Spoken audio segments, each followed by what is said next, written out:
Hello. Hello. I'm getting my how and now brown cows. Hello, everybody. Welcome back to the Fade to Black podcast. My name, of course, is David Dunnington, Dunnington. You know how to spell David. Just making sure people know how to spell that. Again, wasn't saying my last name for the last 2 seasons. That's who I am. I'm obviously with Sunny B. Rose and Imani Johnson. We're out here with OMG. Doing our thing. Shooting the shit. Today we watched a special movie. Today we're going to talk about Cauleen Smith's Drylongso. That's how we pronounce it, correct? Yes. I tried researching this last night and I could not find an answer. Oh, I just heard her say what it meant. Oh, okay. Sorry, go ahead. Oh, I just tried researching it last night. And it's like I did find a video of her like talking about the movie, but she didn't say the name. She was just like, this film. And I was like, girl, say the title. So I heard her say it. Okay, Drylongso. Cool. Yeah. I also started watching interviews of her, and there was one where she did say, because she was talking about like her asking people to take pictures of them or start to shoot films of them, and they're like, why you want to film me? Like, I'm Drylongso.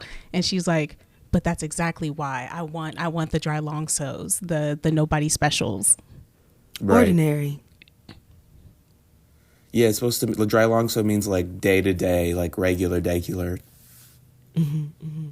It's Gullah Geechee, you know? Hell yeah. Oh. Let me get on my notes real quick. Dun dun dun dun dun dun dun dun dun dun. The killer has been preying on teenage males and females. Homicide is the leading killer of black men between the ages of 13 and 35. Oh man, you got the Orisha deck. These is hella cool. You see him, don't talk to him, don't tell him. I'm capturing and preserving their image, some kind of evidence of existence. So, friends, whoever wants to volunteer, could one of you describe the plot of this movie? And then, could one of you, or both of you, what is the genre of this film? Mm-hmm. Okay. The plot and genre. The plot. Okay. I got you. Okay. This is a film about 2 black girls trying to capture the story and violence of black men while experiencing violence as black women. Okay. I would say the plot is about archiving who you are in the moment, because, like, you know, people die every day, and yeah, it's just, I guess, the search or not the search, but the journey, I guess, of what that looks like and what that is, and how one black girl from Oakland, California, is trying to preserve the men, specifically black men in her community. Mm-hmm. Genre, drama / maybe mystery, because there's a serial killer. I was going coming of age. Age. Yeah, because I'm like, even though there's all these like thriller elements to it, is what I was like, maybe thriller leaning, suspense, but I was like, but those feel like just factors of the life that they're living in, like part of the world, but the story's still not like about those things. Like those are just things that are happening to them while they're on their journey trying to tell this story. Yeah, I feel like, so to talk about genre, I feel like this movie is like a lot of black films, especially of the time, where I feel like a lot of black films of this time, like, are kind of a bunch of mixed genres. Like, yes, they're drama, mostly, you could say, but, like, almost all of them are funny. This one has a lot of comedic moments, I'd say, weirdly. Like, I wouldn't say it's a comedy at all, but I'd say laugh out loud funny moments, because I don't know, it feels like a lot of these are trying to capture what real life is, and real life is this, like, something horribly dramatic happens, and then the same day you see someone covered in blood, you might laugh at something later that night, just because that's how weird life is.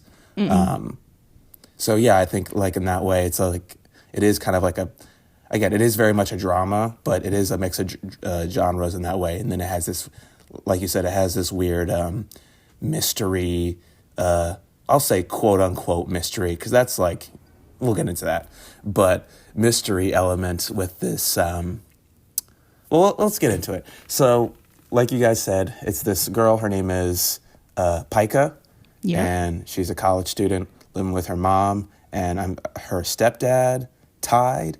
It's really her stepdad's house, because she's got to pay rent, and Tide's got all his boys in the house, and her mom's just also kind of just partying with them. Her mom clearly loves her, but hasn't really grown up.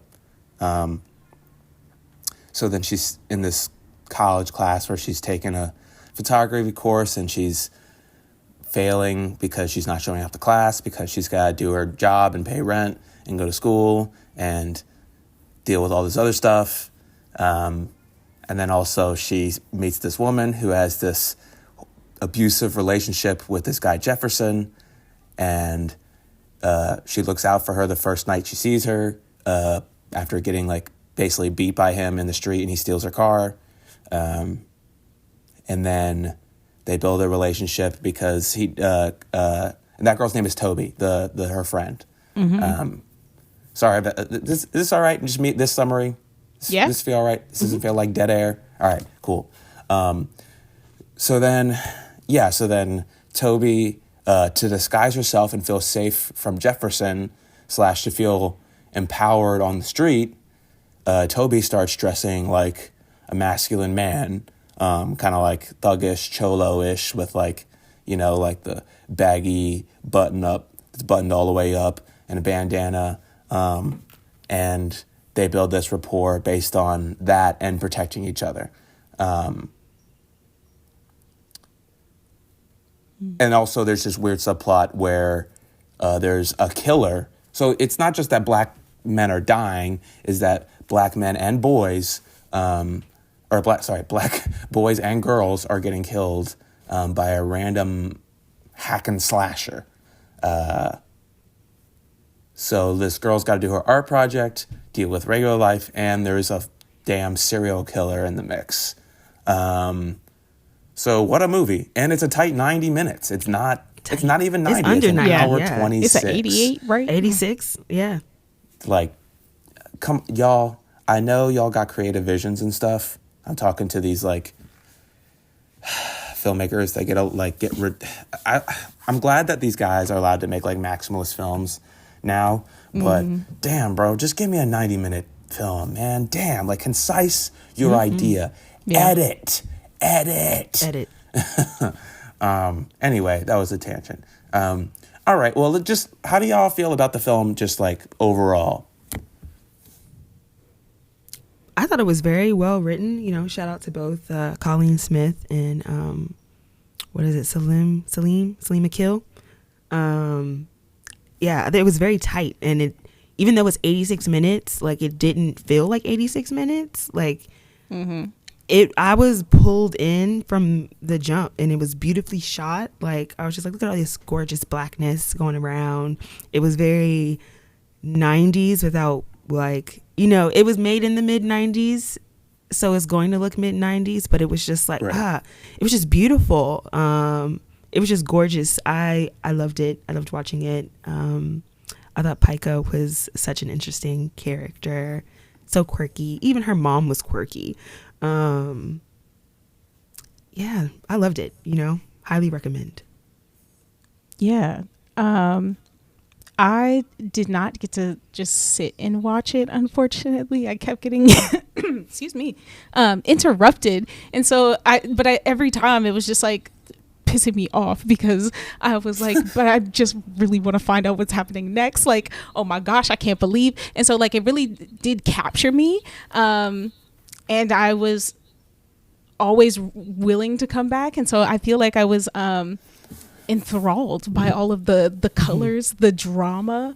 And just so many layers to it. And you can tell that there's a clear story and a passion. And I love when Pika's teacher is like, you're not my worst student, you're just my most dedicated, like you are somebody who's like so committed to the things that you're doing. And to see a character that like knows what they want and is like real specific about going about it, fighting everything to get it, like that's really exciting, especially compared to Sanaa last week.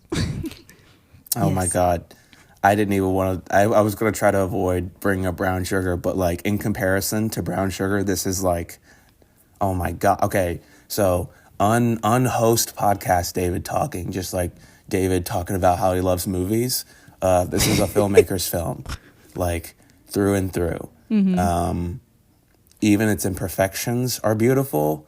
Like you said, Imani, it's shot so beautifully. That's like the house that they shoot at. Yeah.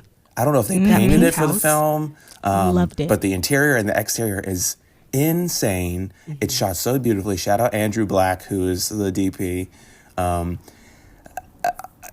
Pika, her voice. I don't know if she's related. Her name is, I think, what is her that name is actor's Toby. name? Her name is Toby Smith. And I think I don't know if she's related to Cauleen Smith, but her voice, her like crunchy voice, and she's just so. I loved her. She was great. She was a fun main character. She was like this is gonna sound lame, but she's like if the girl from Rugrats grew up. Susie Carmichael. Honestly, yes, she was giving. Like Susie she is. Carmichael. She has the hair. Yeah. Like that would be her. Yeah. And I liked her relationship with what was the light skinned boy's name? Malcolm. Malik. I liked how much. Okay, so this film is a filmmaker's film, but it's also very much. So this is Cauleen Smith's only film, and I should probably get into Cauleen Smith. Cauleen Smith is mostly like an interdisciplinary artist that does like installations and more of your gallery work. And I feel like that shows, not just in the fact that it's like very like clearly an art school student is making this. Like I believe she was still an MFA in UCLA when she was filming this. Yes. And it just, I don't know. It did bring me back to being in art school and being in critiques, especially as a photo student, especially.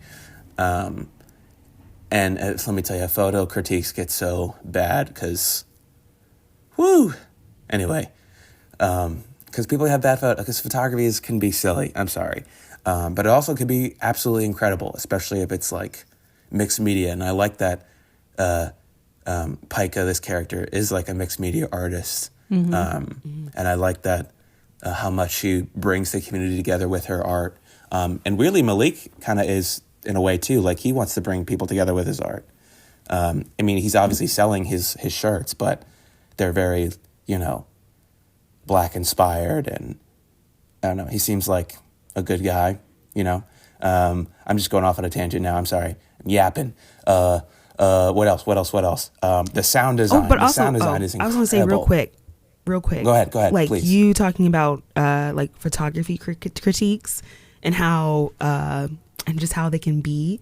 I really like that they show that in the film. Like her biggest problem, like one of her biggest problems, other than like not attending like she should, is that like she's not using the right camera, the right quote unquote right camera, and is just using this Polaroid, which works for what she's trying to do, but like because it's not the requirement of the class, it's like she's being critiqued on that, and the people in her classroom are like looking at her like you're not like us, or you're not doing it right because you're not using the correct camera and you're just taking Polaroids of the Black men that you come across.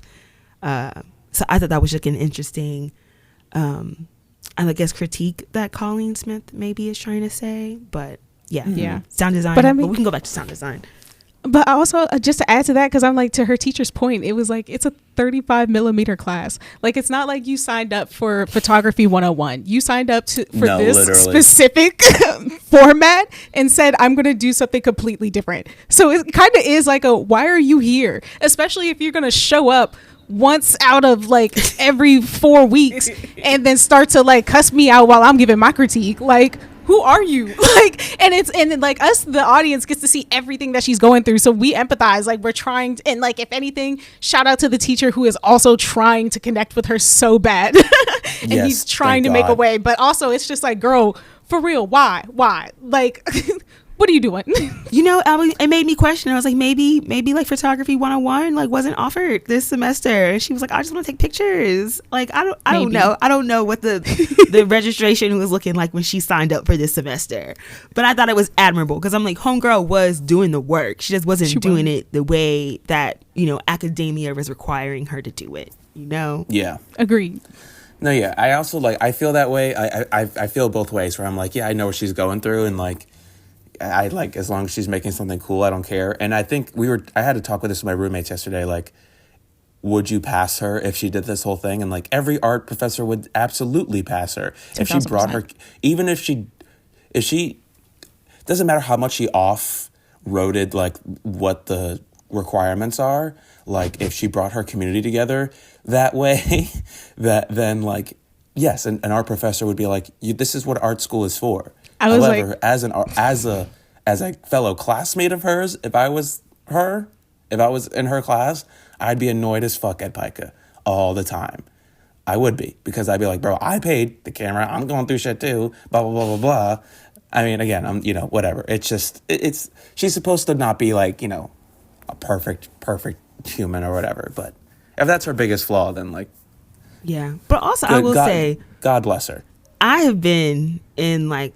Not my undergrad was not like official. I was at a PWI. I was not at an art school, but I was a theater student.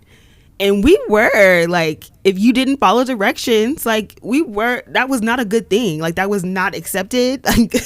Like yes. If you deviated, from what you were told to do, like where I went, like if I had been taking Polaroids in this camera class, they would have been like, F girl, you fail. Like, that would not have been a good thing. So I don't know, we don't really know what kind of school or what school she's going to, but it's like, shout out to that teacher who is also like, he was one of the writers. That was Salim Akil. Like, shout out to him. Yeah. Like, so shout out to like just that professor for being cool and accepting like that. Cause even like her having to have to like present her work at an art gallery, like she did it in her neighborhood on a corner where her friend got killed. So it's like, it was still like, nah, like you're still doing the work. Like you're doing it your own way, but you're still doing the work and you're not being punished by it. Right. And so, academia is tricky.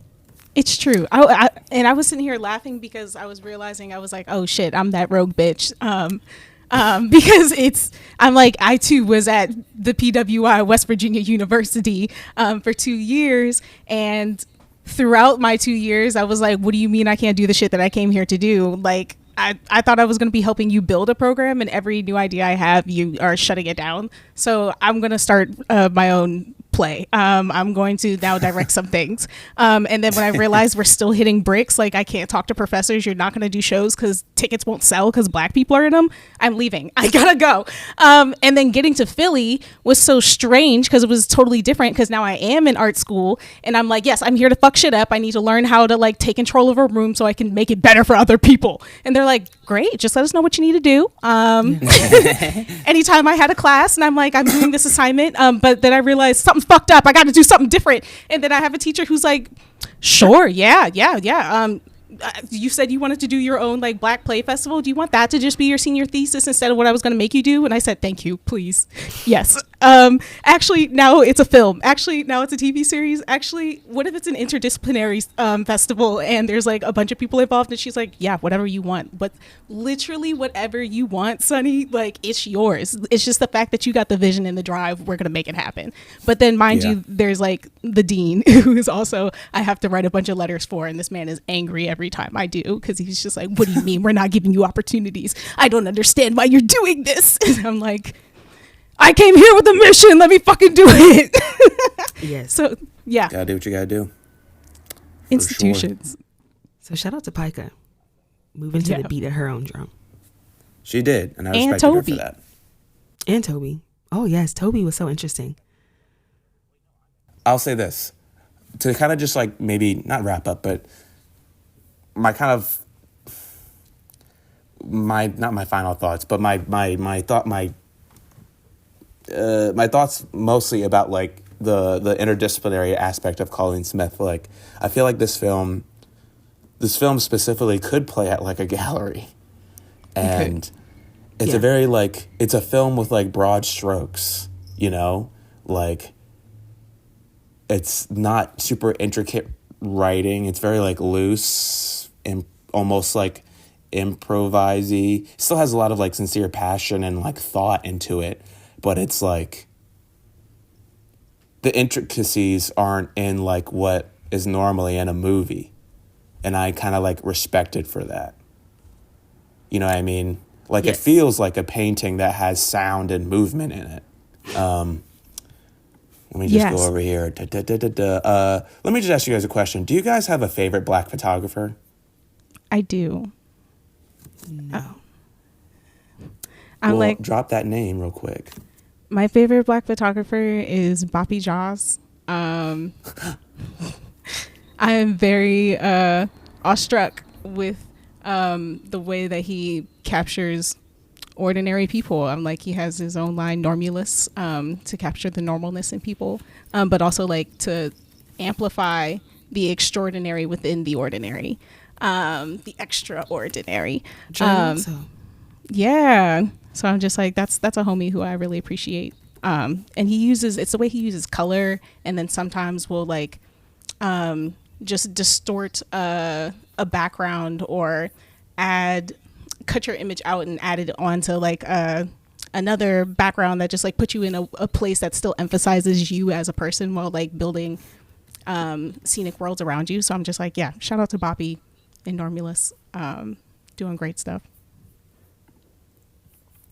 So an easy answer for me is like, you know, the guy who's popping right now is like Tyler Mitchell. Oh, I know who that is. Yeah, he's Tyler like Tyler Photos. Mitchell. You know, everybody loves him. Another popping one is Carrie Mae Weems. You know, the legend that is Carrie Mae Weems. She actually did a commencement speech at UArts, I think 2021. So that's interesting. She's like, I mean, you talk about Black photographers. Like, if she's not mentioned in like top black photographers in America, you're like, what are you doing? A local one I'll mention who has been grinding forever. I knew her in school. I wasn't like, you know, best friends with her the whole wide world or anything, but we would do some shoots together like a couple times, and she was very nice, and I think she's very talented. Her name is Destiny Williams. She goes by a lot of monikers on Instagram, but I believe she still goes by Bougie Mustard on Instagram. Oh, yes. I think she captures just like blackness, and I know she was like, I remember when I went to school with her, she was interested in like Black masculinity, just because she like grew up around, like she had mostly brothers. So I'm just trying to make sure I'm like, before I fully at her, let me make sure her at is right. Yeah, Bougie Mustard. Her photography is awesome. Destiny, you're not even listening to this, probably, but shout out to you because I saw you when you were a freshman, and she like grew leaps and bounds to the point where I'm just like, damn, you're my favorite. You might be my favorite photographer right now because I saw it happen. Anyway. So that was my answer. Shout out Bougie Mustard. Shout out to Boppy Joss, who I also know. Boppy Joss is just a cool artist, period. That boy makes fire music. Yeah. The boy makes fire films. He's a good actor. Yeah. That boy is just a Renaissance man. And the fact that he even DMs me just to ask how I'm doing is a blessing. So Boppy Joss, thank you for doing that. Yeah. I know. So I know Cauleen Smith talks a lot about like she made this film because she felt like, you know, black men's. Yeah, of course we have to take care of black men, but black men's like, you good? Yes. You're good. But black men's victimhood is like more prioritized than black women, especially when black men like commit the violence towards them. And she made this film from that frustration. And then even afterwards, where me and Sunny were talking before, looking through the notes and how I have this question, even though Cauleen Smith was like, yeah, this film is about two black women bonding, and everybody wanted to bring up the themes of black masculinity. But that being said, how do we feel about the themes of black masculinity? What is she saying about black masculinity and black men and relationship between black men and women at this current state where she's at in that area? And I feel like we kind of said it a little bit throughout the podcast, but someone go ahead. Both of you, if you could, please. Thank you. I would say I agree. Like, it is about black women. But I do think she's trying to like explore that question of like black femininity and black women with black men in mind, because you have Pica, who is specifically trying to preserve the memory of the black men in her community, but at the same time we are seeing how black masculinity, it's just like, it's not even specifically black masculinity, it's just, I feel like because there are just, she's in a black neighborhood, so it's black men, but are working against her. So you have her friend Toby, who like from the jump, the movie opens like with her, being abused, being beaten by a black man, and then he runs off with her car. And then Toby is almost forced, or like she only feels safe when she's out in the world, dressed like a black man. And we also see how like white people now react to her when she's like walking around and like not trying to be in her way. And so she's using black masculinity like as a shield to keep her safe, even though that is the thing that is making her unsafe, because she's afraid to run into this man out in the world. And then you have like Pica, who's out here trying to post these missing black children posters every night, but it's not safe. Like, I was worried for her every time, just like, girl, you out here by yourself at night, you don't got a gun on you, something like, and she's just out here just like trying to put these posters up for all these missing black children, but like she's getting attacked also, by, that's what I'm saying. After the first time I wouldn't have come back, but I guess she came back with Toby, but still. But Toby had that thing on her, so I was like, thank you, Toby, because ain't no reason for y'all to be out here not strapped. Like, there's like serial killer on the loose. But I thought that was an interesting vehicle. So it's like this dichotomy of like, her trying to preserve the memory of like black men, while also it's like she's experiencing violence. Everyone is experiencing violence at the hands of black men. But I don't think that like the violence was necessarily like a statement on like the violence of black men rather than just like the violence of men, yeah. And I think she also did a good job of like showing like there are good men, yes, and sometimes they're punished. And I liked that, like, so obviously the color blue, first of all, niggas love using the color blue as a symbol in their movies. I liked like the guy that starts seeing Toby is like respectful and he always wears blue. And he even kind of like pulls that guy away who's like almost gonna catcall Pica, but he kind of like, nah, stop that. And like he like protects Toby from Jefferson, and Jefferson reveals to be a fucking punk because another man's in the situation who's taller than him, and then he runs right away because that's how most of these dudes are. Yeah, I don't know. It just like I think it wasn't like an attack on like black men. It was more just like, why are we letting this happen to black women? Yeah, for me, it kind of felt like somehow the power of masculinity lies in its image. Yes. Whereas like the power of the femininity is like in the voice and its communication in this sense, in its expression. And I thought that was so interesting to me, that as they're trying to capture this power, like the image of these men who are like disappearing, they are dying, but also like by the hands of another black man, because how fucking sick is that to like finally have like a face revealed and it's just like the image of this black man who is now also dead. Right. As people are just as Toby is like, nobody's gonna care about this man, like he was a serial killer, like people are gonna be so glad that he's gone, but it's like he is also a black man, and now we have to look at his image along with the rest of the images of the black men in like people who were captured and then lost, or people who were never captured and whose images are only captured in essence, or even Toby just stepping into what she feels is the image of a masculine figure, and to feel it for herself. Like she feels more powerful when she says like, well, I don't have to deal with that now that I'm not a girl. And Pica's like, but you still are. But not to Toby. I'm like, Toby's felt bold enough to pick up a gun and try to stand up for herself. As soon as Pica's in trouble, she doesn't even hesitate to save her and say, okay, now we gotta go. And at first I was like, damn, Toby was ready. Toby was a little too ready. It was like, whatever I have to do at this point. He had a knife at her friend, like it was going in one or two ways. Like, but even the first time that she pointed it at Jefferson, it was like immediately she was like mentally preparing herself for that. So from then on, she's like, I have to stay strapped because now I know I can, you know? And so it was like, this was the opportunity. And for a second, it still could have hurt Pica because like, who knows? Like, have you ever shot this thing before? Like, what if you miss? Dude's holding her. What if it goes? She closed her eyes. Yeah. Yes.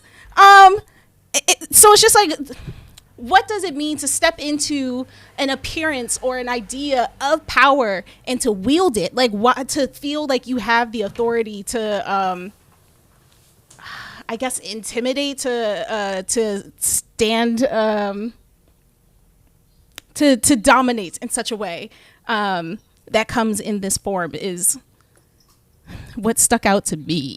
Yeah.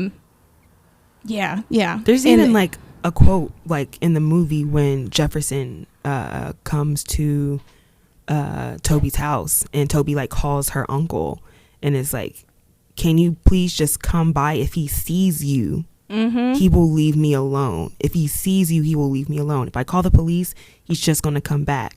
But if he sees you, he won't come back, you know? And the uncle being like, no, again, like failing black women, like no one is there to protect black women. And so like Toby, you know, gets that gun out to try to protect herself like at her home, but she's scared. So it is interesting, like when she was, you know, dressed in her regular clothes, she's scared of this gun, but the moment, like, you know, when her friend was, you know, being attacked by the serial killer and she was in her Ice Cube fit, you know, she was ready, but at the same time, like, she wasn't. Like, she closed her eyes and turned her head and shot. I was like, girl, this is the last thing you need to do. Like, you need to keep your eyes open. But you know, it was interesting to see like how the clothes affected her. Like, it was just the shield, the appearance. You're right, the appearance of masculinity is what was like strong in this movie.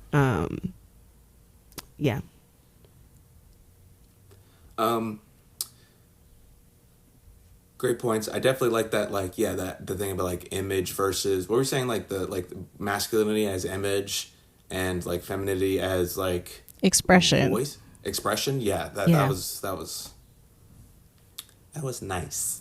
I also sometimes do think of like femininity as like its own creator. I'm just like, these are energies of manifestation. And so that feels very aligned in Pica's need to communicate ideas that she can't in any other form, in any other way. Again, she is just like determined to see it, say it exactly how it needs to be done, even as like the community. Because like I know a question about just like how do you make community art? Like, you have to be engaged with the community itself. You can't just like walk onto any street and start building something. Like even the Philly Magic Garden was just like some man who was supposed to be cleaning a backyard and decided to glue it all together. And it's like, you can't do that, sir. Like they try to tear it down. That woman who claimed that this space was hers kept tearing it down. But Pike is like, no, I have to make this work. What do I even have to negotiate with you? If you claim that you are the bridge troll, ma'am, like what's the toll? Because I just have to get it done. And so even as she's there in that space, to have seen it finally manifested, she got to speak and express, and homegirl is still out here chasing people away. I was like, if she starts tearing things down, I was so scared that that's what was going to happen. But I was like, at least people got to experience it. At least the shrine was built and it got to like have its moment to be seen, for these Black men to be seen. She built that platform, even if it was only for a second. People got to hear her, even if it was still only through the image of Black men.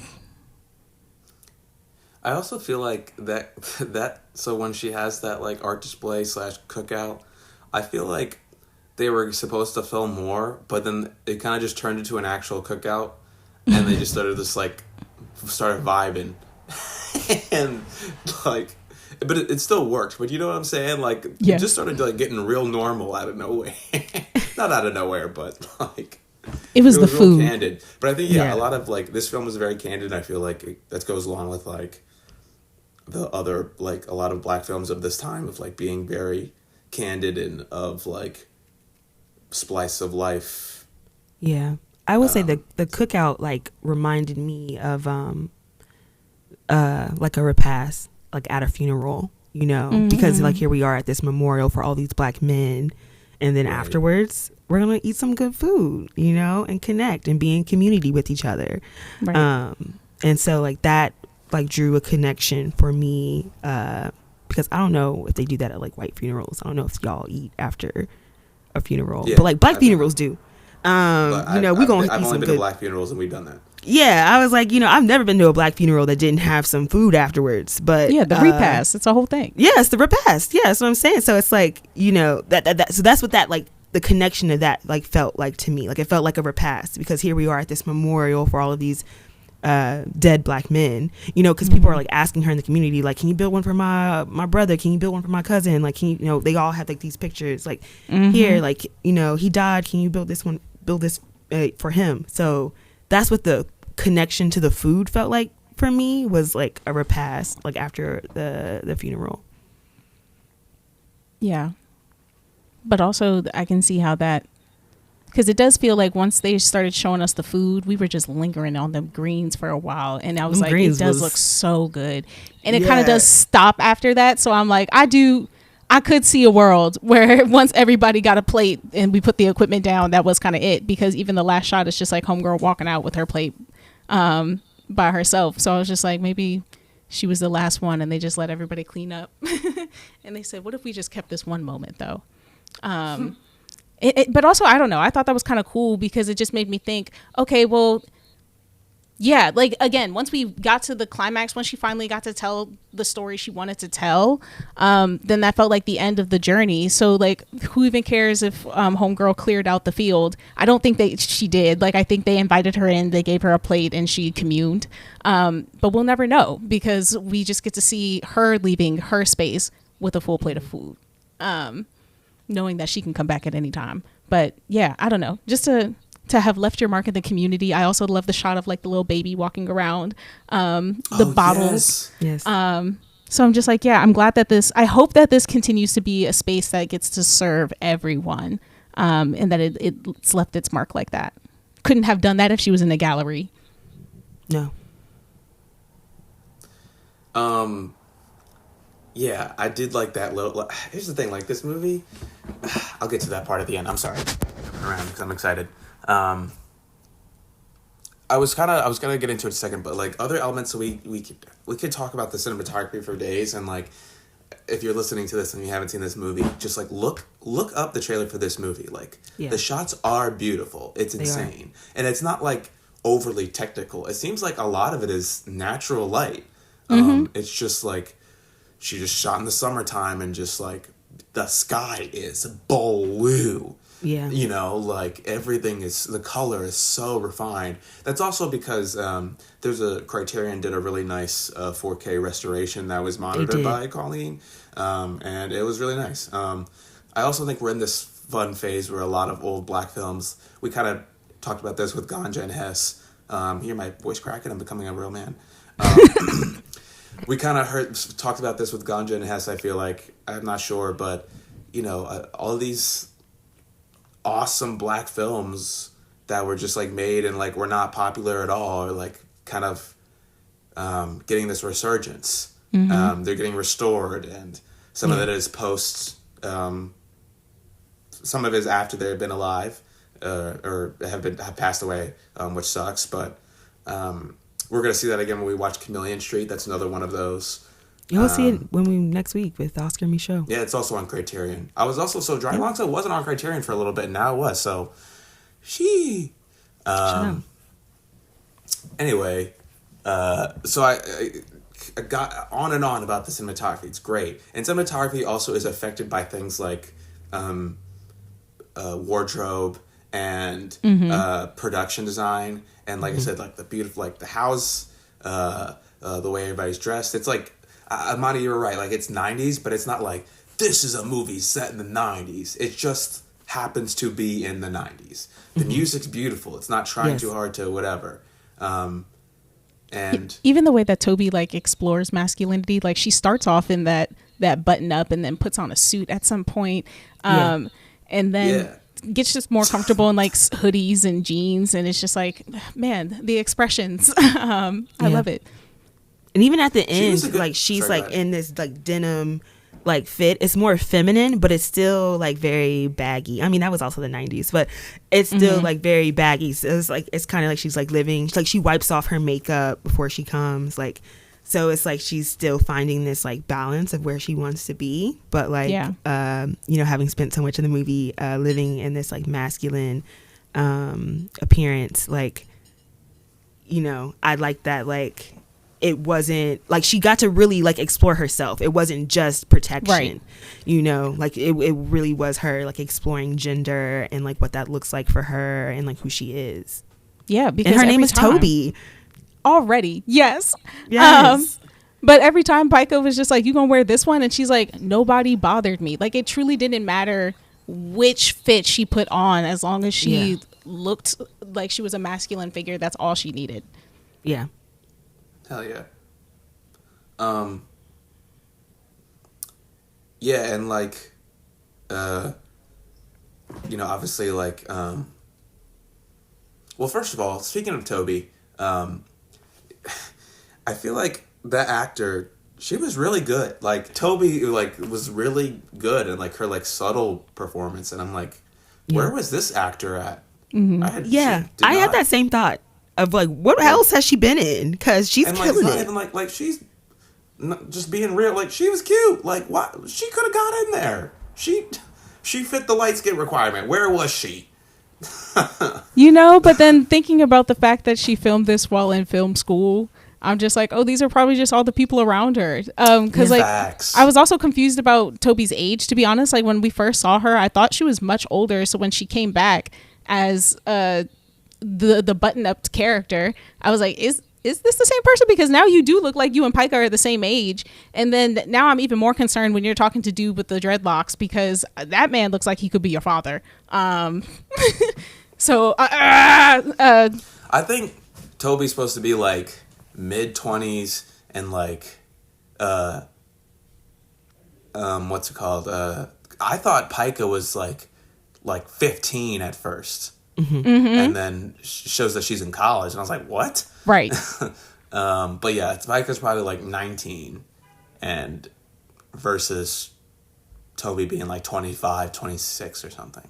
Okay. Well, that makes more sense. But then people also comment like on her age, like Toby, when she's in her Ice Cube fits, like they're like, you like a 15-year-old boy, you know, like she's, you know, because her, you know, because she looks so, because when she's masculine, she looks younger. And then when she's, you know, feminine, she looks like more of her age. Right. She looks more like a woman than a girl. Yeah. Yeah. But I also thought Pica was like a teen, I guess. I thought she was supposed to be younger, and then she's like, oh, I'm in college, I'm paying rent at my mama's house. I'm like, oh, she's older.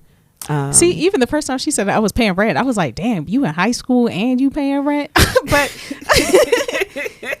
but also to the point of, why didn't we see these people again? I think these were just their homies. I think like when you call on the people in your community and it's like great, and then like she even said she was shocked. Everybody in her film class was like, she thought she was working with the next Scorsese's, but she's the one going to Sundance. Like, I don't necessarily think everybody involved was also a part of this world, because then she just left this as it was. She was like, well, that was the film. I'm going to go do my next thing. So who knows? But also resurgence. We could amplify. Find Toby. Find her. That actor's name, so we just do her justice right quick.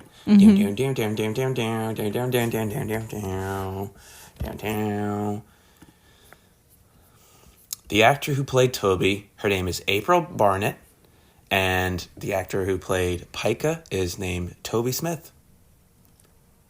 Interesting. Yeah. It made me wonder if they changed Toby's name to Toby because of, or if like if Pika played by Toby Smith like inspired the name of Toby for the character played by April Burnett. I wonder if there's any like relevance to her. Like, was she Toby at one point? Like, was she that Toby in the story at one point? Yeah. Or was it just a coincidence? Just a coincidence. Maybe she's just like, I like my sister's name. Yeah. Yeah. Or she just, it could have been just a coincidence that she just wrote Toby and then they just casted a Toby. Yeah, I was like, I wrote a character named Nate, and then a Nate audition and got it. It happens. Also, April Barnett has an IMDb. She's been in a couple of things. Right, but she hasn't been like. She is could be a mainstream actor, is what I'm saying. Yeah. Hey, that's how the industry goes. I agree. Like, when she could have been like 90s, when you think of 90s black actors, April Barnett could have been up there. She could have played Nicole Ari Parker's character in Brown Sugar. She could have. Yeah, I think she could have been. You know what Sydney. I'm saying? Like, I'm saying she. Anyway, so we talked about cinematography. I just real quick. Sound design was really good. Just like really like, I don't know, making it kind of surreal at parts. I really like when things get super real and surreal. That Atlanta shit, love that. That Atlanta stuff, love that. Try not to curse as much. Excuse me. How do we feel about the structure of the film? Because it's like. It's 90 minutes, and that usually tells you, it'll be a 3-act structure. And it kind of has a beginning, middle, and end. But it's very loose. And how do you guys feel about that?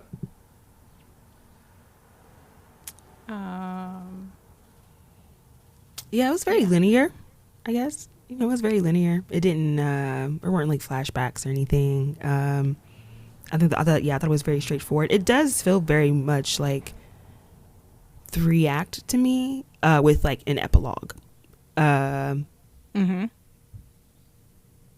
Yeah, I guess I like it definitely has a beginning, middle, end, but I just feel like they kind of blend into each other in a way because things. Here's what I'll say. I guess I asked that question because like it feels like things kind of just happen. I felt like. Do you guys feel that?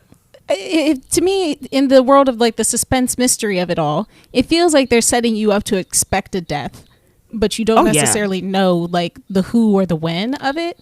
Malik was definitely gonna die. Like the second time he asked, "Hey, Pika, when are you gonna take my picture?" I was like, that man's gonna die. That's the second time he asked, he's gonna die. But the fact that he died somewhere in like, let's say act 1 or 2 and it kept going, I was like, okay, so then who's next? And then Pika gets attacked and she doesn't die. But then now we got Toby with this gun. It's just like, it feels like that we were going to see more. I don't know. I feel like if it was just Malik, then that could have been like the end, you know? Yeah. Yeah. And Malik's death comes in the midpoint. Say that again, sorry. Oh, Malik's death like hits right at the midpoint. So it's like after he dies, it's like, I feel like the movie does shift. Like after he died, it definitely shifted more. Because at first I thought the movie was going to have more of them together. But then when he died in the middle of the movie, it kind of left me like, where do we go now? And I thought that was interesting because, again, that, like, I think it played into the idea of, like, you know, bad shit happens all the time and we just have to keep going. Yeah. So yeah, like I liked that. I liked that he died in the middle of the movie. You know, I didn't like that he died, but like in the middle of the movie, great point to put that. Personally, I thought they were gonna pull like a Jamie from She's Gotta Have It, where he's this nice guy and he's gonna turn out as bad as Jefferson. And I was really scared about that. I'm almost like it's kind of fucked up. I was kind of relieved that he was that didn't happen, but all of us audibly I watched it with like 3 other people, and we all audibly went when we found out he was dead. Like, I don't know, he was very likable and I liked their relationship, and yeah, I don't know. I do think like another thing is like it does make you feel a lot of emotions very strongly. Like, I felt really connected to the characters, and I felt really scared when they were in the alleys putting up the posters and in case the serial killer might be there, and I felt like scared for Toby when Jefferson's banging on the door, and I felt pissed for Pica when she has to go in her house and all these gross ass men are like trying to grab at her and sleeping in her room. And was that throw up or cum on her bed? I think it was throw up because it was got kind of chunky. Oh, I thought that was just because it was a prop, but it was supposed to be skirt. Oh, yeah, I thought it was vomit. Okay, so I wasn't the only one who thought that was skirt. Yeah, I mean, it's just like one little white spot. Yeah. And also they're stealing her money, like, yeah. Mm-hmm. So all this is like, yeah, and it's just like all these men are doing her dirty, and she's just trying to preserve these dead ones, and it's like I feel like that's the conflict I feel like would have been better in Brown Sugar if that like push and pull of trying to preserve / being, I mean, not that they have to tell that story every time, but I feel like that would have been valuable in that movie. Yeah. Also, thinking about her mom, I thought her mom was a very interesting character. It shifted for me because at first when I did think Pica was like a child, I was like, girl, like, save your daughter. But then when I don't know, for me, it's like when I learned that, okay, Pica is an adult, like she is in college, then it made me have more sympathy, I guess, for her mother, because I'm like, oh, okay, her mom's just trying to live her life at this point. Like in her brain, she's like, oh, my daughter's grown, she in college, she got a job, I'm gonna go do me, I'm gonna live my life, and Pica is just gonna have to exist with me while I'm doing my own thing, living my own life, because she's not a child. But then like after, you know, Malik dies, and you know, see it, again, her mom shifts a little bit more for me again, and it's like, okay, but like, you know, her mom's still her mom, and so she's like, oh, you know, like, I'm gonna kick everybody out, girl, like, you know, it's just gonna be us, like, we're gonna talk about it. And so I don't know, again, her mom was very dimensional. I was like, okay, it's like, she, you know, she got a lot of dimension to her. She's not, she does, just like this one thing. She is still a human being, a grown woman in her own right, with her own life and her own things, and like, just like Pica is like a grown woman with her own life and her own things, and it's like, you can live here, girl, but if you don't want people in your room, lock your door. And I get Pica is like, girl, but I'm at your house, mom, why I gotta lock my door, why can't people just go in here? And it's just like, because we are, but also she's like, here. I have a lock on the door, it was locked, and you still let somebody in. And she'd be like, well, they were sick, and she's like, they weren't sick because they just took all my shit. But then I'm like, okay, so I'm like, so does your mom also have a key to your room? Like, if you're paying rent, you're not gonna have a key to my room. Like, you know, it was all like technical questions of like how this living situation is working. But you know, I was like, her mom was interesting. I like that moment where she's just in the living room just bobbing. I'm like, yeah, girl, like, just bob. It's Saturday morning. But yeah, I like that. I liked seeing that. But then again, just I think it's going back to this idea of like who's protecting Black women, because it's like, you know, in a way, like her mom is not protecting her maybe like she should, or like maybe like we feel like she should. And then we have Toby here, who is masculine presenting at the moment, but is like the most protective over Pica. Yeah, just a lot of things to think about. Her mom's prioritizing like the feelings of the men in the house. Yeah. Yes. I mean, and it feels like she's also like a young mom too. So like, who knows how many things she's been like waiting to do by herself, the same way that you were just saying, like she is just trying to live. Like, we also don't know if she is in college, like maybe if Pica stayed here this whole time, or maybe she moved in with her mom and this man. So like, who knows what the dynamic is, but it sounds like the way that my mom describes her childhood growing up with my grandma, where she is just like living her free life, and at the same time there's just like so many people in her free life that coming in and out, and it's disturbing her life. Damn. So I'm like, coexisting. Yeah. How do we feel about the serial killer? Well, first, one thing before we get into the serial killer aspect. So I think she was also saying something funny with like how Pica's job is to like put up these like these posters. Yeah. And like it's like an activist group is hiring her to do this, and they're like overworking her and putting her in danger. Mm-hmm. Why does she have to do this at night? That was my question. Like, I was like, why can't she do this in the daytime? You can canvas anytime.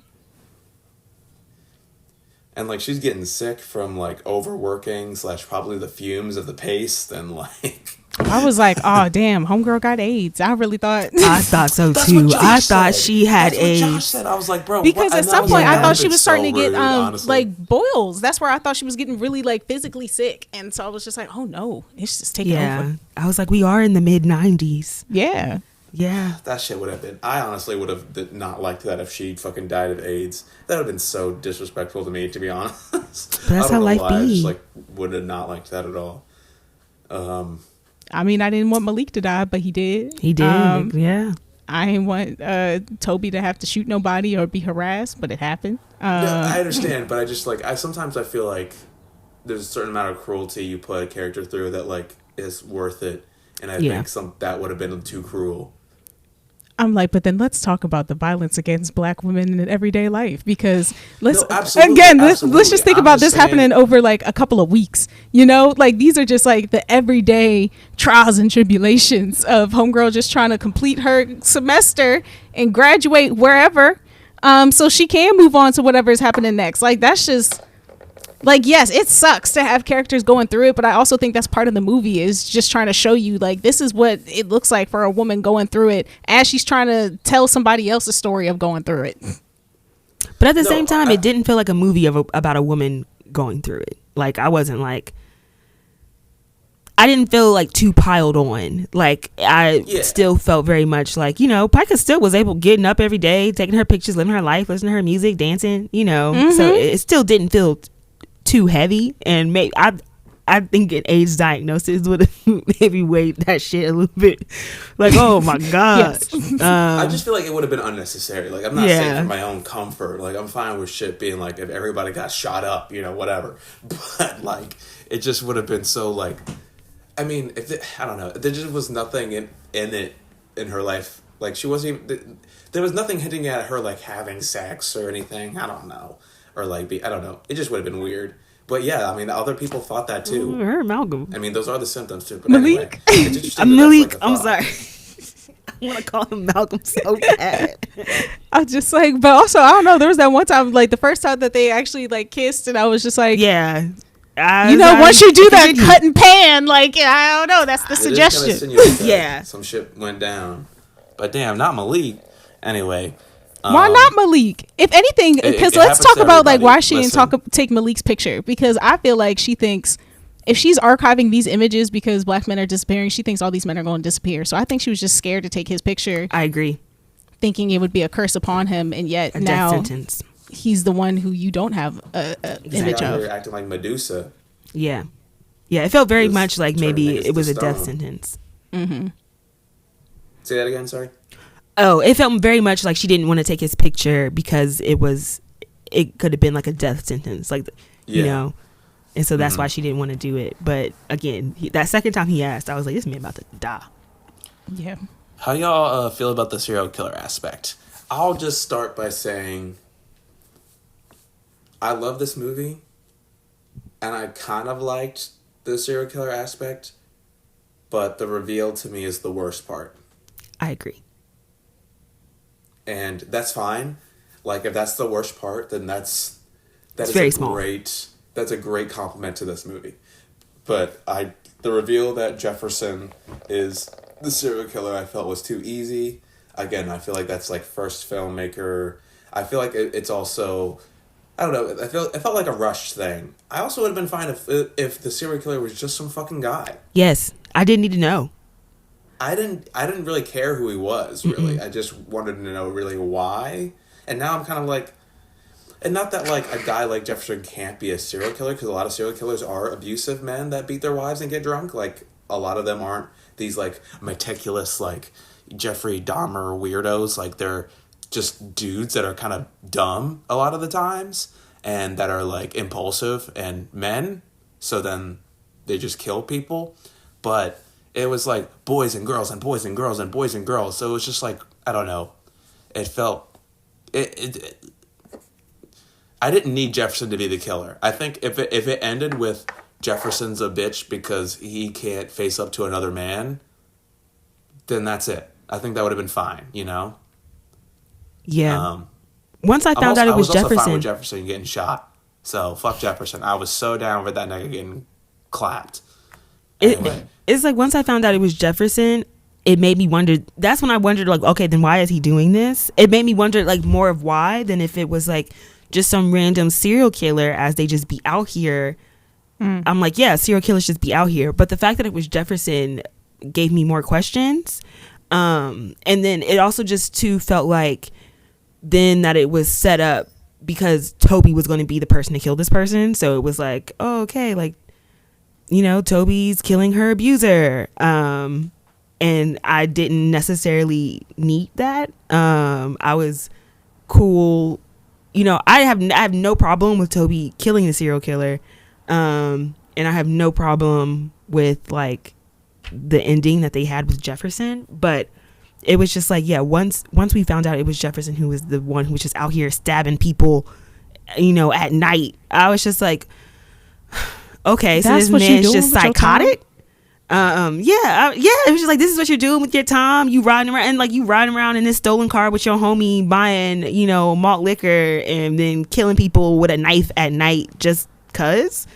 It just led me to more questions than if it was just like, you know, some Oakland serial killer out here.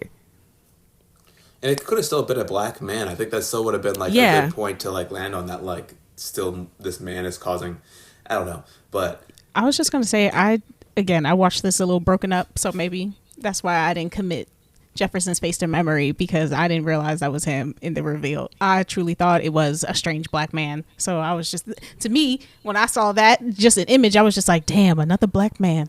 But no, I didn't go Jefferson. So maybe that's why I'm like, I don't know. The serial killer aspect I thought made sense to me. It's just a random man who's out here slashing people while there's people. But now I'm like, oh, damn, shit, that changes it. Yeah. So yeah. Sorry. I was like, well, I saw your face. You were like, why? What's the problem? Yeah, I was like, you liked it being Jefferson? I was just like, why are we upset there's a serial killer? I mean, no. I have no problem with that plot line. I like that. I like the plot line in that. And I like that we were only like really finding, this isn't something they were ever talking about in the movie. Like, you know, there's a serial killer out here. It was just information we were getting from like the TV in the background. You know, like, oh, did you just hear that? Yeah, so I had like no problem with that. Yeah, it was just like, finding out it was Jefferson was just kind of like, oh. And they're like, he's been charged with everything from crime to theft to attempted rape. And I'm like, Toby, girl, he was running out here with this man. Like, what was going on? How did you meet this man? It led me to questions like, where did you meet him? Like, how was his relationship other than abusive? Like, I see he was abusive, but like, I just had more questions for the character of Jefferson. I didn't need him to be the serial killer. Yeah, I feel like... Sorry, I was just going to say that I really thought he walked away when old dude scared him off, and then I never saw him again. Yeah, and that would have been a good ending. Yeah. I think the thing is, like, I don't need explanations for all the intricacies of everything, like, all the little plot details, because, again, like, I felt the broad strokesness of it all, like, but once that became that plot point, that's when it gets like, okay, wait, stop. You know what I mean? Yeah. That makes me think about Risa Thompson. Huh? Sorry, that just made me think about Risa and the Who the Fuck Did I Get Married To? I got too many thoughts about Reese Thompson. We don't gotta go there. What else? I mean, the kind of like arc with the old grandma up in the house, and like Toby feeding her, that was nice. The use of I forgot the grandma color was there. blue. Huh? I forgot grandma was there. Yeah, you kind of do forget. I think that's kind of maybe on purpose, like this. She in the house when they got all these parties? Mm-hmm. Yeah, I think that's the thing. It's like, and that happens. I've seen old people, like people living in some. That might have been her house originally. That's true. Probably. You know, I've seen situations like that. Blah, blah, blah, blah. I love like the title sequence. Mm-hmm. Colors are great. It's like it's not just like a filmmaker's film. It's an artist's film for sure. Like if you just like art, you would like this film. And I know we haven't rated anything before. Have we rated things? Never. We just celebrate. Are we against doing that? I kind of fuck with the rating systems sometimes. I can rate it. Out of 10, so I give it 2 ratings, right? So as a film, with like film rules, quote unquote, they gave it like, and this is a good score to me, 7.5 to 8. Okay. Like a solid. And then as a art film, it's like 9.5. Like as a piece of art. You get me? You feel me? Yeah, I hear it. It's just the rebel in me that's trying to fight with these options, but I will answer the question. Again, I understand that I'm being a little dweeb about it, but that is my dweeb rating. And then my art rating is pretty high up there because that's what it is. It's a piece of art. And I mean, all film is, but like, I don't know. It's distinctly like more than a film, I feel. Yeah. Mm-hmm. Yeah, I agree. I would give it a high like art rating, like a good 8.5 to 9. As for like a film, I think I'm living at like a 7.5 to 8, just because of those like little like nitpicky questions that I have. But yeah, I mean, like, it's great. I think everybody should go out and watch it. Required watch for everyone alive. I cannot recommend it more enough. Yeah. Sonny, what are your thoughts? Yeah, I'm gonna go like a good 8 as a film. Because to me, I'm like, yeah, I'm invested in the characters, the cinematography, the plot. As a art piece, honestly, I'm gonna go 7, just because. I don't know. As like a piece of art, I would want it to like art a little harder. Like I think it's a film, and I think it's like a beautiful film. But for my taste buds, I would want more of that maximal. I want to see you experimenting and just like what other fun ways can you make me question? Is this a film? Right. Yeah. I feel that. Yeah, I think this film says a lot. I think it's saying a lot in its 86 minutes. It's posing a lot of questions, and it wants you to think about a lot without being like, these are my questions and these are the things I have on my mind. You know, I feel like a lot of Spike Lee films like always have their moment of like, this is Spike directly talking to you, giving you his opinion. And I didn't feel that with this film. But I did feel that it still wanted me to think about like everything that is presenting to me and wants me to question a lot more in terms of like race, in terms of gender, in terms of like just social economic status. Like you have this Pica who, you know, who doesn't have as much money as Toby, you know, whose mom is touring. I don't know what she's doing, but she's touring the world, and she bought Toby a house, gives Toby money whenever she needs it. Toby drives a nice ass car. So yeah, I feel like it was presenting a lot to me without being preachy or being like, this is the thing I want you to think about. Right. Agreed. Beautiful film. Love it. Beautiful. Someone was like, check it out. One of my roommates was like, she was like, can we call Uncle Isaac? And she was like, and someone was like, Uncle Isaac, is that Isaac Hayes? Is her mom Diana Ross? Is this Tracy Ellis Ross? Tracy Ellis Ross don't. Interesting. Could be. No, it's not. For a second, I thought you were trying to say that Tracy Ellis Ross was the mother, and I was like, but she don't have no kids. And I'm like, no, she is Tracy Ellis Ross. My bad. Yes, could be possible. And then she moves to New York and has a group of girlfriends that she doesn't know how to hang out with. Girlfriends was in LA. Girlfriends is in LA. Yeah. Well, then she moves from south. Oakland to LA. Yeah. LA. She goes south. Here's what I'll say. Also, with like, you mentioned Spike Lee. Like, I feel like, so this also aesthetically, it's shot beautifully, but I feel like, you know, Spike kind of set a tone for a lot of black films. Friday has it. John Singleton movies have it. Yeah. A lot of West Coast black movies have it, even though it started from this style of a guy who's in New York. A New Yorker. Yeah, it's weird. But this, sunny day, bright blue sky. Yeah. Contrasted with like brutal violence sort of shit. Sort of thing. Trying to stop cussing. I'm like, but that also feels like the LA mood though. Like everything is like, it is.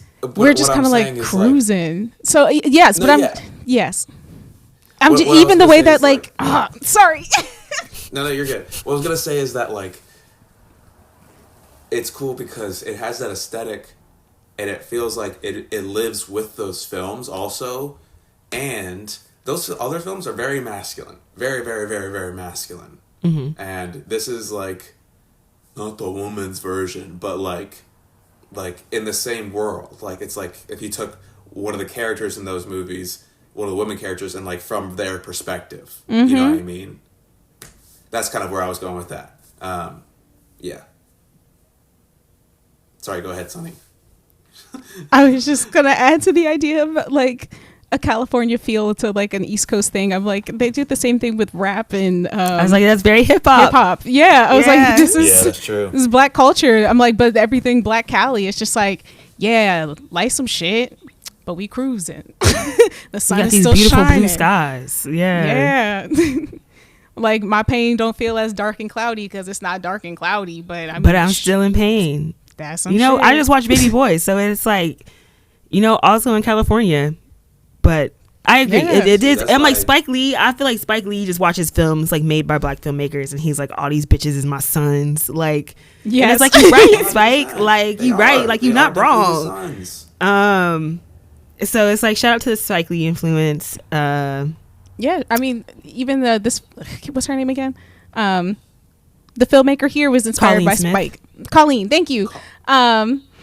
She was just like, yeah, it felt like a boom of independent films because of Spike Lee. And so she's trying to hop on the bandwagon. She said she had a classmate who like made a film for $10K. And so she got a grant for 30 and was like, I can make 3. And then quickly realized that's not how this works.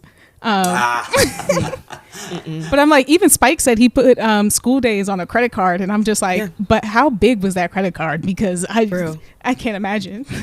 Yeah, I mean, yeah. Spike also talks about, I think, for Malcolm X, and he was like personally calling people up, like, "Hey, Oprah, open your pockets. Hey, other black person, open your pockets." Like this Magic Johnson crowdfunding. Hey, Magic Johnson, open your pockets.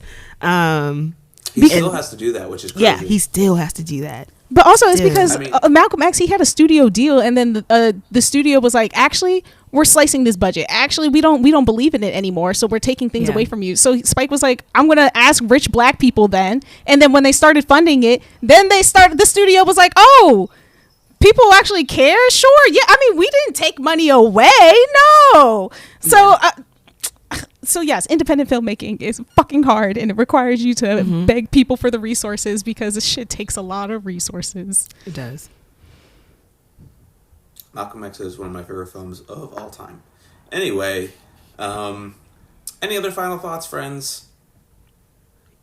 Shout out to Shout women out to you. filmmakers. Oh, and women filmmakers. I was like, shout out to David for picking this movie because I've never heard about it ever. And, it was a fantastic movie and something that I will be thinking about for a minute. So wonderful pick, homie. And yeah, shout out to Black women filmmakers because there's not a lot of us out there like that, like who reach visibility like that. So I would love to see more of this in the future. We'll see. I feel like independent movies are about to, have another boom again as the film industry crumbles from the inside. So I feel like we are about to see a lot more independent movies. And I think like we are, like even with last year, what is that, 1001? Like I want to see more of that. So yeah, shout out to everyone. Yeah. My shout out was to Black filmmakers. Shout out to the independent filmmakers. To the Cali vibes, always reminding us that through the pain, the sun will still shine. And yeah, to all of the documentarians or to those who don't think that they are, archive your shit. Like take pictures, write things down, record. You never know why, but it's always going to be important to remember that you existed and you had thoughts and feelings, and these were it. Yes, especially in this digital age. Yeah. Shout out to Cauleen Smith for this great film. I hope I get to like watch it again at like a showing where she's there. I had a friend who did that. She's still, doing. I mean, she's only like 57, so she's not like old or anything. Yeah. But great artist. I hope I can like see some of her work in person someday. Shout out to women filmmakers. Shout out to Black women filmmakers. There is a fuck ton of y'all. It's just there's no space, and the visibility is not there. I was like, and that's why we make the spaces. Yeah, I was like, the visibility is not there. It's like it's a lot out there, but it's like there's so many awesome films and stories that are just hiding. Yeah, and it's like a bookshelf like this. Yes. This real ass bookshelf behind you, as real as this hat. Capital ART. Yeah. Shout out to everybody in any sort of college, and especially art college, who's grinding their ass off because they're not a trust fund kid like their other classmates, and they got to pay rent themselves, and they know they're gonna have to pay the student debt by themselves, and they're trying to just like make this art shit happen. They're like, why is this even worth it? Like, I can't even make art. I can't even afford to do this. I don't even know what I'm doing. Shout out to you. It's gonna be okay. And also, like, you don't have to do it if it's causing trouble in your life. Truly, because you could just do art by yourself. Yeah. If you were sleeping in the lounge because you can't afford rent, it's time to go home. Go home. It's not worth it. Because here's the thing. Actually, let me be real for a second. Self-preservation is important. Please. If you're in art school right now and you were like getting just slammed and you can't even make art, get out of there. Get out of there. Go home. I'm not joking with you. Stay in touch with all those people in that community because they will still be your friend and they will still make art with you. They're not going to be like, well, he left, so I can't make art with him. That's stupid. Nobody's going to do that. No. Stay in touch with your friends. Drop out. Save your money. You can make art, whatever you want. If you're making films, you might have to like ask somebody to like check out equipment for you, but like do that. Like finesse. Yeah. Finesse. That rise and grind shit. You know who told you to do that? Corporations that are going to fucking work you to death and not care about it at all, including the school. Yeah. I don't know why. I just felt like I just impulsively needed to go on that tangent. Anyway. I mean, because for thank real. Thank you all for listening. Go ahead. I was like, but for real though, as much as like academia like is important and you should get your education, like I fully believe in education. Education should be free, and so because it's not, we can't ignore that the world don't exist and that these systems and structures aren't here fucking you over.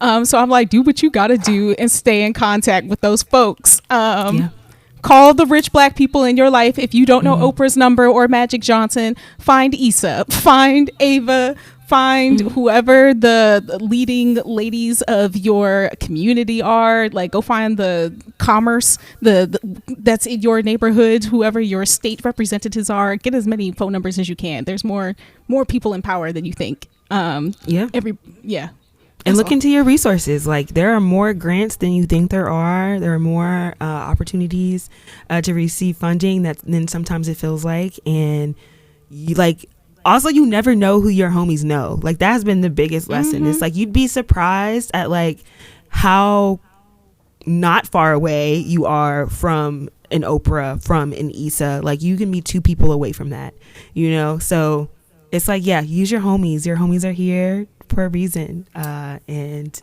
yeah, collaboration is important. And don't also, quit. Don't quit. Never. If anything, apply to the Fade to Black film festival, where we just pay you for showing up, Shameless plug.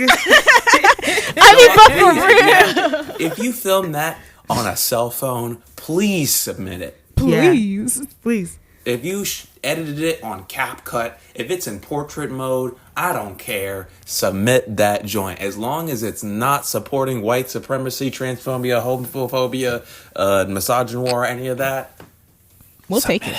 Yeah, we just trying to pay Black people for the work that you already doing. Platform you. That's all. More people should do those kind of things, but we do it. Skirt. All right, y'all. This has been Fade to Black. I have been David Dunnington, Dunnington. And this has been also Sunflower B. Rose, Imani Johnson, OMG Studios. This is Fade to Black. We'll see you next time. Thank you very much. Stay black. If you're not black, don't be. Cool. Mind your business. God damn it. Jesus Christ. God. But listen to your podcast. Also, tell your friends about this podcast. Stop worrying about what Black people are doing. All right? Stop. Don't ask me what I'm thinking about, what I'm worried about. Damn. Just free Palestine, though. Spread the Black joy, pass them a podcast that they would like to listen to. Like maybe this one where we can all just listen to Black thoughts. Yeah. Like, again, if you enjoyed this podcast, tell a homie, tell a friend, rate it. That helps us. Like, if you like us, support us. So, like, rate this podcast, comment, share. We are everywhere you listen to podcasts. Like it. Tell somebody today. Tell your mama, tell your brother, tell your sister, tell your cousin. Hey, I just listened to Faded Black podcast and it was dope. And they talked about this movie I've never heard of. And then I'm going to go watch it. And, like, let us know what you think about the movie. What are you doing? What are you doing? Folding clothes? Driving to work? I know you need to listen to something. I know you're not reading. Read, please. A podcast. Read. Well, you should read, but I know your ass is not. So get those headphones on and listen to the Faded Black podcast. Thank you. And I think that's it. That's it. All right. Good night, everybody. Good night. Or good morning, wherever you are. Enjoy the rest of your experience for the time that you are awake. And we'll see you next time. Mm-hmm. We will see you next time where we are watching... I was going to say something bad. I was going to say something funny and fucked up. Anyway, goodbye. Bye.